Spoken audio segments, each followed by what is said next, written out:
Assalamualaikum warahmatullahi wabarakatuh. Salam sejahtera. Okey, hai. Cikgu Hadi ucapkan terima kasih banyak yang sentiasa support menonton video-video yang Cikgu Hadi hasilkan.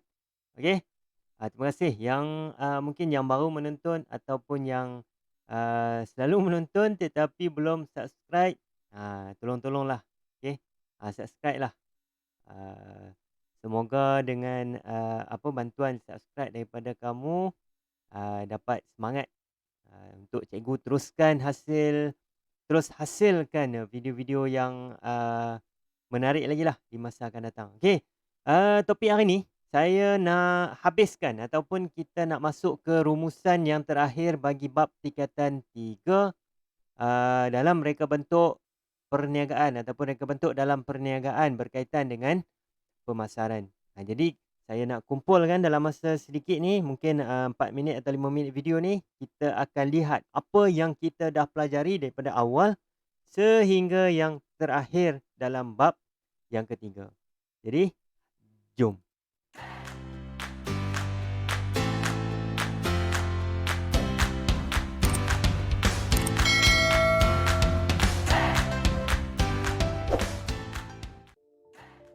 Okey. Kalau kita perhatikan dalam bab yang ketiga ni, tingkatan 3 dia hanya ada 3 bab. Bab yang pertama, bab yang kedua dan bab yang ketiga. Okey. Bab yang pertama sambungan daripada tingkatan 2, reka bentuk mekatronik, aplikasi teknologi lah. Kemudian bila masuk bab yang ketiga adalah aplikasi kepada semua yang kamu dah belajar. Kamu dah belajar berkaitan aplikasi-aplikasi teknologi, kamu kena gabungkan kurang-kurangnya 2 aplikasi untuk menghasilkan satu produk. Apabila selesai produk, kamu perlu belajar berkaitan dengan pemasaran, teknik-teknik dalam pemasaran iaitu dalam pengiklanan. Kamu nak menghasilkan satu iklan terhadap uh, produk yang kamu dah buat. Kamu dah hasilkan satu produk, sekarang ni kamu nak iklankan produk tersebut. Kan kita lihat dalam TV, dalam media sosial, Facebook dan sebagainya, media pengiklanan ni adalah salah satu cara nak menarik perhatian pengguna lah. Okey. Jadi dalam bab yang ketiga ni, inilah yang kamu belajar. Apa benda dia? Okey. Yang pertama, kamu dah belajar tentang maksud pemasaran, itu aktiviti perniagaan, penyaluran barang daripada pengguna kepada daripada pengeluar kepada pengguna, bagaimana cara dan sebagainya kan. Okey. Kemudian kamu belajar yang subtopik yang kedua iaitu peranan reka bentuk dalam pemasaran.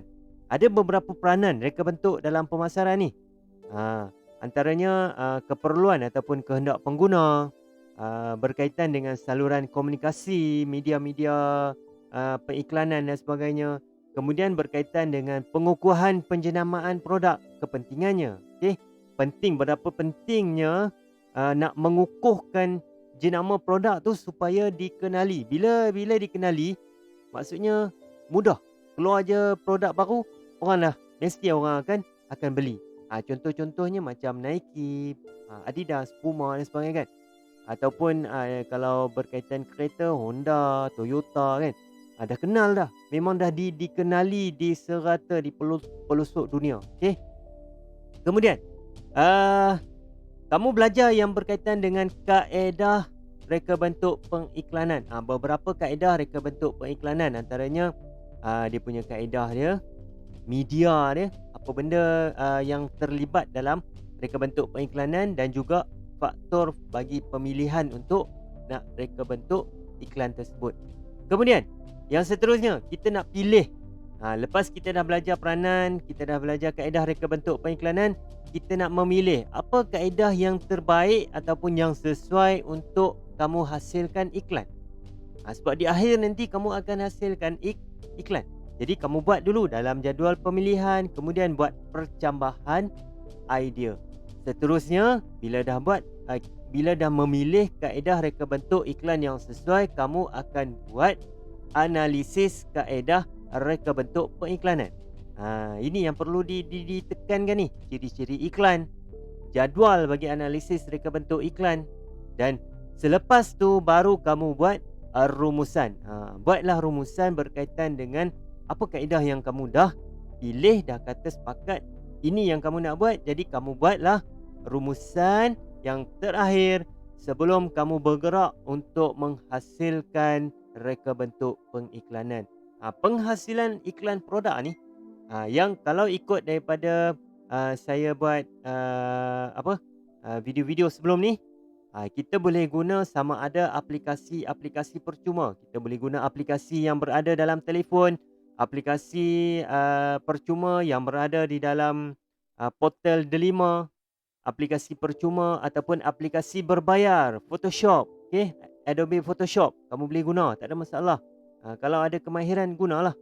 Ha, Ataupun kamu boleh buat secara lukisan. Kamu lukis ni, kamu ada kemahiran untuk melukis, kamu lukislah.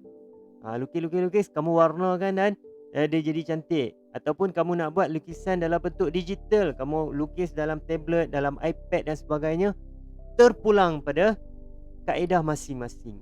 Jadi itu rumusannya dalam bab yang ketiga ni. Perjalanan bab yang ketiga ni, daripada mula kamu kena tahu berkaitan dengan pemasaran sehinggalah akhir sekali kamu boleh menghasilkan satu reka bentuk iklan. Apa produk yang kamu perlu buat? Apa produk dalam iklan yang kamu perlu hasilkan tu?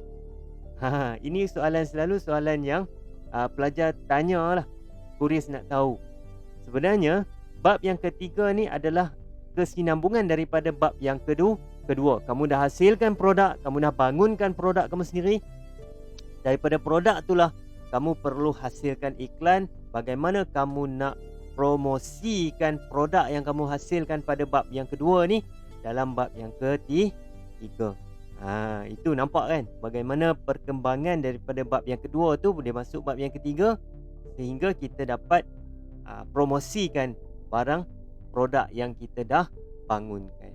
Okey?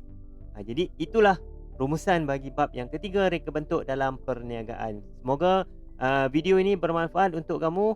Boleh kongsikan dengan kawan-kawan kamu.